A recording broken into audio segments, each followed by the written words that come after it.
आज लक्ष्मी महारानी को पेट के कीड़ों की दवा खिलाने में छूटे पसीने। आज लक्ष्मी महारानी को पेट के कीड़ों की दवा दिए हुए लगभग 4 से 5 महीने हो जाते हैं और कीड़ों की दवा लाकर मैंने पहले ही रखी होती है। तो आज जैसे ही मुझे समय मिलता है तो मैं सोचता हूँ क्यों ना लक्ष्मी महारानी को आज कीड़ों की दवा दी जाए। और एक प्लास्टिक के टब में दाना भिगाने के बाद उसमें गुड़ भी डाल देता हूँ ताकि दाना और गुड़ बढ़िया से भीग जाए। और फिर टैबलेट को बढ़िया से बारीक से पीसने के बाद दाने और गुड़ में बढ़िया से मिक्स कर देता हूँ। पहले तो लक्ष्मी महारानी दवाई पीने के लिए बहुत ही उत्सुक होती है, लेकिन जैसे ही मैं दवाई वाला टब लक्ष्मी महारानी के आगे रखता हूँ तो थोड़ी सी दवाई पीने के बाद लक्ष्मी महारानी दवाई पीने से साफ इनकार कर देती है। लक्ष्मी महारानी बहुत ही चतुर और चालाक गाय है, वो समझ जाती है कि इसमें कुछ गड़बड़ मिलाया हुआ है। और फिर जब लक्ष्मी महारानी दवाई पीने से बिल्कुल ही इनकार कर देती है तो फिर मैं उसमें थोड़ा सा सूखा दाना मिलाकर और कोशिश करता हूँ। लेकिन इस बार भी लक्ष्मी महारानी मेरी चालाकी को पहले ही भाप जाती है और बोलती है बेटा तू कितनी भी चालाकी कर ले, मैं इस बेस्वाद दवाई को बिल्कुल भी खाने वाली नहीं हूँ। लेकिन मैं भी कहाँ इतनी जल्दी हार मानने वाला। और श्रीमती जी ने भूसे में मिलाने के लिए बाल्टी में जितना भी दाना भिगाया होता है वो पूरी की पूरी बाल्टी उठाकर ले आता हूँ और पूरी की पूरी दाने की बाल्टी दवाई वाले टब में उड़ेल देता हूँ और लक्ष्मी महारानी से कहता हूँ मेरी माँ अब तो इस दवाई को खा ले। तो लक्ष्मी महारानी कहती है बेटा इस बार तो मैं तेरे बार बार रिक्वेस्ट करने पर खा ले रही हूँ, लेकिन इसका स्वाद बिल्कुल भी अच्छा नहीं है, अगली बार इस दवाई को मेरे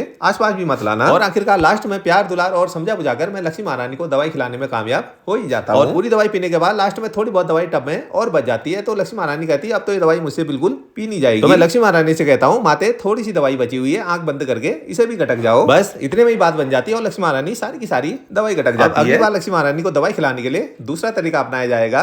राधे राधे।